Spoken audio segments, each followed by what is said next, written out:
Ladies and gentlemen, boys and girls, welcome into the 143. We're here with you live, episode 189. Nick, how are we doing today?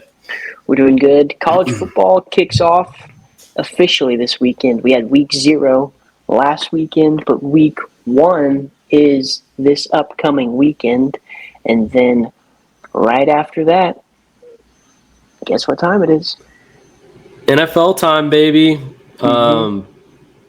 We don't talk about college a whole lot here on the show. Big NFL, professional sport kind of guys, but college football is going to make its own headlines this year, and obviously we're all going to spend our Saturdays watching these games. So this weekend we will spend Friday, Saturday, Sunday, and Monday watching these games. So it's just great to have football back in general. Obviously, we will have our week 1 preview of the NFL next week, and we're super pumped to be back talking about live games and everything. But little college football preview for y'all just to kick the season off. Stat of the week is more of a breaking news segment brought to you by Andrews Logistics today. Nick, there was some pretty big news that came out today. Mm-hmm. You know what it was?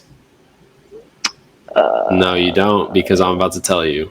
Cracker Barrel changed their logo back. Cracker Barrel did change their logo back. Thank goodness for that. You know what? That's that the could big be part news of it. that I was thinking of. That was immediately what came to mind. But go ahead. The big news is actually sad news. Nathan Eovaldi's out for the season with a rotator cuff injury. And I think here on the show, we just want to say thank you, Nate, for being amazing, for pretty much being the only consistent Ranger this season, and kind of keeping us in the fight as much as he could. So I just wanted to mention that because the Rangers stink this year, but we got to show Nathan Eovaldi some love because he has been, I mean, his ERA is like 1.73. I mean, he's been absolutely dominant this year. So cornerstone, just wait for a good year from him. Yeah, I mean, hopefully next all year. Our other pitchers, but yeah, I mean, hopefully next year he comes back super strong and the offense remembers that they actually have to score runs to win games. And we're not here to talk about the Rangers, but I just wanted to shout out Nathan Eovaldi, and that's your news for this week. And Cracker Barrel. Yes, and your player of the week is didn't really know who to pick for college, so even though the Longhorns stink and all that good stuff, it is going to be Arch Manning just because he is favored to win the Heisman, even though he's going to be absolute garbage, and Texas is not going to finish ranked at all. They're going to lose every single game this season. He's a Manning, though. I love the Mannings. He is a Manning, unfortunately, so he might be decent. Yeah, if he had picked any other school, man, I'd love to root for him. It's tough that he picked Texas. On a real note, though, Texas is going to be good again, unfortunately. Absolutely. Ranked number 1. It was just, had to rattle off some hate there just because. We don't like Texas, but you got to respect how good they are right now, and they're going to be contending for a national championship this year. And Arch is going to be probably one of the main reasons for that. Let's just start. Let's go into it. Let's just start off with the biggest game this weekend coming up is Texas-Ohio State. And Ohio State's ranked 3, Texas ranked 1. Texas is going to Ohio.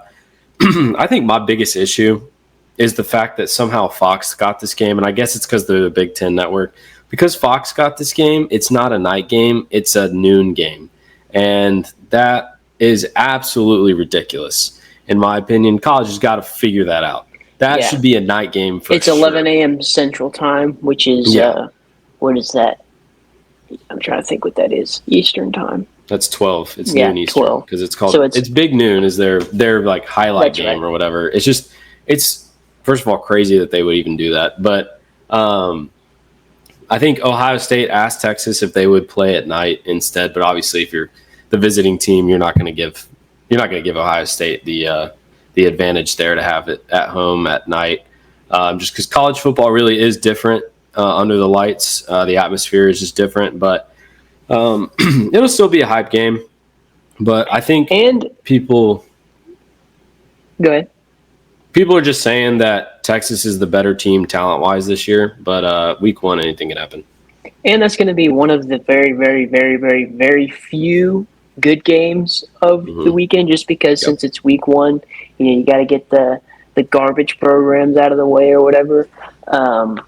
Yeah, you gotta. They pay the schools and don't play them. That's really one of the only games that's going to be decent to watch, where it's pretty evenly matched or somewhat, and it's right smack dab in the middle of the day, and you don't really have anything else after that to watch. So it's kind of like, okay, cool. I do. We got to talk about one Friday night game, Baylor Auburn. I've been hearing a lot about Baylor Auburn recently, and a lot of Baylor fans are really confident this year that Auburn's coming to Waco. Auburn's favored to win this one just because they're an SEC school. Although the coach did come out and say that he's going to play all three quarterbacks, which says to me that he doesn't know which quarterback is his quarterback right now for Auburn. Nick, how are you feeling about that game? Everyone likes to ride the high of the SEC, thinking they're going to come in and punk this Big 12 school, but the real deal is Sawyer Robertson's going to put on an absolute clinic and just show them how they do it here in the Big 12. I mean, Auburn, that's a joke of an SEC program. They've been nothing since Cam Newton was there, so they're gonna feel it here in Waco on Friday night. Hey, I'm pulling for Baylor. I've heard a lot of good things about Sawyer Robertson as well. So, you know what? Let's hope Baylor takes that one from Auburn. They'll be busting out the black jerseys with the gold helmets, so it's going to be pretty sick to see, because they haven't had that in it's been, I don't even know how long it's been, but the black jersey gold helmet combo is going to be pretty sick to watch. It is. The gold helmets are amazing with the black jerseys. I gotta say, I don't think that Auburn stands a chance. Also, you just, like, when a coach doesn't know what quarterback he's playing, that doesn't say a lot about the confidence in any of the quarterbacks. In his offense or his team, or just his coaching ability at all. Like, word on the street is there might be a Nick Jarvis sighting at that game. There will officially be a sighting there at that game. Right. We're heading out to Waco on Friday night. We're going to send a representative out there. Kicking it off. Obviously, the box suite, as usual, invited by the owner. Only the best for under review. No, unfortunately not. But I will be there. It's going to be a sweet game to be at. Be there. It'll be pretty high. Crowd. Yep. That is probably Georgia Tech. Colorado's happening Friday night. Not a super hype game. I don't think Colorado's going to win that one, but I could be wrong. I think, like we said, not a ton of amazing games in terms of ranked teams playing each other this weekend, but some other interesting games that are happening is LSU Clemson Saturday night. That's a 9 versus the 4 seed. That's LSU visiting Clemson. Clemson is ranked 4 this year. Apparently, they've brought in a lot of talent. They're looking really good. Clemson has kind of fallen off a little bit since Trevor Lawrence left, and they've been trying to claw their way back. And then LSU. So there's a lot of hype around Nussmeier, the quarterback. We will see a lot of fans think he's winning the Heisman this year. I've heard a lot about that. I have not been impressed by Nussmeier thus far, but maybe we're wrong. Obviously, we do not like LSU on this show, because if you're not an LSU fan, you really just, I don't know that many people that like them outside of being a fan. I don't know how you feel, Nick. I mean, it's a night game. Clemson's got it at home. First game of the season. I'm sure it'll be a great game, but I'm leaning Clemson on this one.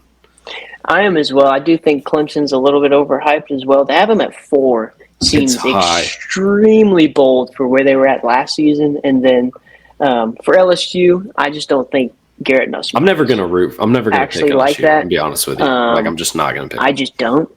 He's going to be a decent college quarterback, but he's expected to be this Heisman caliber threat that's going to lead LSU to the college football playoffs or something like that. That last season too. So nah. I do think Clemson's going to take it, but I don't think either of these teams are going to finish the season as high as they're expected to, unfortunately. Yeah, I don't know either. Anything could happen. It's only week 1. Because there's no NFL, Sunday, Notre Dame plays Miami. Notre Dame's ranked 6. always high, top 10. Notre Dame starts the season off in the top 10. They did make it to the national championship last year. This will be one of the only good teams Notre Dame plays all season, which has been a complaint about Notre Dame is they make their own schedule. And But I'll point this out, since it's week 1, Miami's ranked 10, but realistically, you don't know if they're actually the 10th best team in the nation or not. There's really no telling. So they're starting off with a ranked win, but that could be a 500 team by the end of the season. Yeah, Miami is a tough place to play at night, like many of these schools. Notre Dame going in, new quarterback, everything. So it'll be interesting to see. I think Notre Dame's the better team here, and so they. I don't know if they're going to be the ones that win this game, but at the end of the season, Notre Dame will be probably in the top 12 just because of the fact that they don't play anybody. They don't play anybody. And they've got good talent on their team. Probably not enough. Like if they played more ranked teams during the year, if they were in a conference or whatever. But they do play A&M week 2 at home in Notre Dame. A&M's coming to town, but I'm not very confident about A&M this season. So, Baylor fans are a lot more confident in their team than A&M fans are right now, and that says a lot about the A&M football team. So I think, it'll be interesting this first weekend. We've got, I guess, what we list, like basically 3-4 interesting maybe 4 games, counting the Baylor game. So 4 interesting games to watch for. But I think we're just going to look at these rankings because that's kind of what it's all about. At the end of the day, you're fighting for a top 12 spot to go to the college football playoff.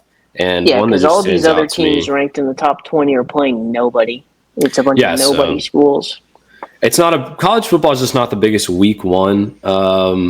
Like NFL week 1, we're psyched for. And Cowboys Eagles starting it off like marquee matchup, So other than Texas OSU, which the NCAA fumbled the bag and they're playing at noon Eastern. So it's just like, whatever. Penn State ranked number 2 coming in. I guess people know something about Penn State that I don't, but Penn State is always choked when it comes to the big games in the Big Ten. They can't beat Ohio State. They can't beat Michigan. And so they never end up winning the Big Ten.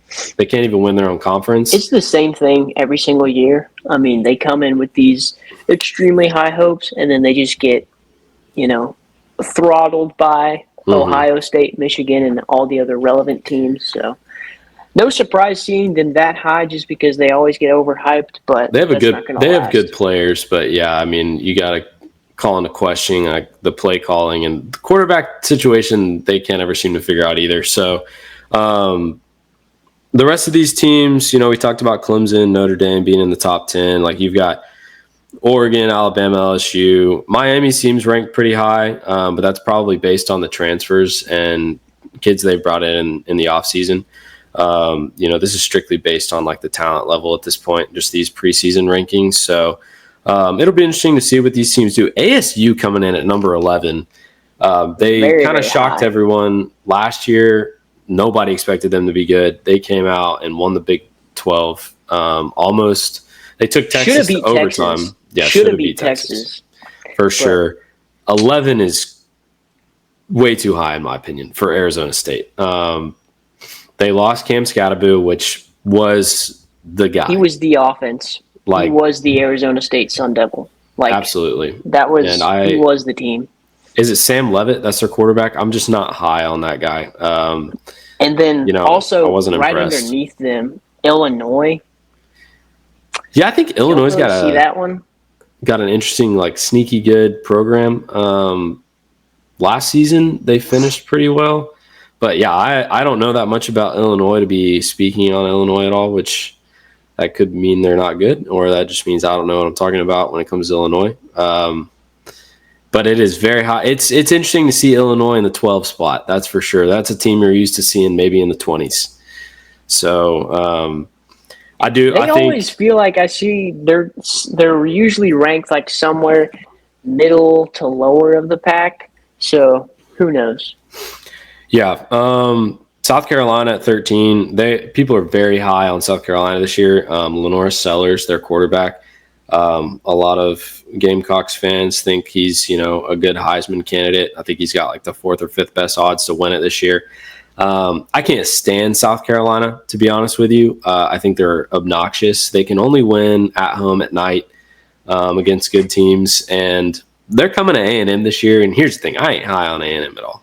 Okay, and I'm an Aggie through and through, but that's one team that I've circled on our schedule that I want us to absolutely take to the cleaners this year, because I can't stand South Carolina because they're never good. And they only, like I said, beat good teams at home at night. All right, they just come in and ruin somebody's. Yes, which they did to us last year. Yeah, they come in and just ruin somebody's season. Michigan, number 14. Michigan's a little bit this lower year than what we're used to seeing Michigan at over the last couple years, just from where they have been. But their program has been a changing. They got a freshman coming in. Right. Underwood, I think, is his last name. Very high talent on the ESPN commit board or whatever. So a lot of people are interested to see what he's going to do this year. His name is Bryce Underwood. So he was he's a true freshman. And it's always interesting to see these schools that are normally really good when they go through a big quarterback change to a young quarterback to see kind of what's going to happen. I think a lot of times you see these schools, it helps to have a veteran quarterback, like a guy who's a junior, senior, been there a little bit, knows the offense. You see those schools be more successful. Because it's different, too, with the way the game is played and how people do, like, red shirts and medical red shirts and then that's true. You never know. Year and stuff like that, to where you got 29-year-olds playing now. You've got 24-year-olds playing against like 19, 20-year-olds. Yeah. And so it's kind of just the way the game has vastly changed over the course of the last like 5 years, 8 years or so. But it makes it kind of like there's a huge gap almost. And so to where your young guys are like really, really young, to where you're seeing quarterbacks out there. I feel like quarterback is probably the most prominent position where that's happening. Absolutely. Where these guys are like 24 and they're still playing in college, and at that point, it's like, why? I don't know. Like NFL teams, they'll draft them, sometimes, but it's like a lot of times they're looking for the guys that were good, during the normal college years, the 4 years that you're supposed to be in college. I don't have a ton of respect for 26-year-olds whooping up on 18-year-olds, just because, like, that's men against boys at that point. So that's not what college is supposed to be. It's not supposed to be where you get 8 years to prove yourself. Whatever that one tight end was at Miami or whatever, who played 10 years or whatever. Pavia, the quarterback at Vandy, got his junior college years revoked. Basically, like they made a rule now saying junior college years don't count towards your eligibility. And he's 24, so it's like you just, no wonder he's beating Alabama at this point, because Alabama's all freshmen, because most of their guys. You got a bunch of 19-year-olds out there. So I don't love that about college either, but it's shaping up to be an interesting season. College football has really started to, with the transfer portal, with the NIL deals, kind of become the minor leagues for the NFL. It needs to be its own entity at this point. It brings in a ton of revenue. And, so college football has gotten a lot more exciting, especially with the 12-team playoff. Just a lot more games, a lot more meaningful games. And no longer is it you get one loss and there's a chance you're not in the playoff anymore. So that's good. So I think they're making good changes. They just got to they're so far behind. They just got to keep moving forward with it. So. Yeah, we're pretty excited, but here's like to end our shows in under review. I've brought you a quote from this guy's name is Paul Dietzel. He played for LSU like years and years ago. Never heard of him, but he gave us a banger. He said, "You can learn more character on the 2-yard line than anywhere else in life." And I think that's the truth. That's the truth. Yes, sir.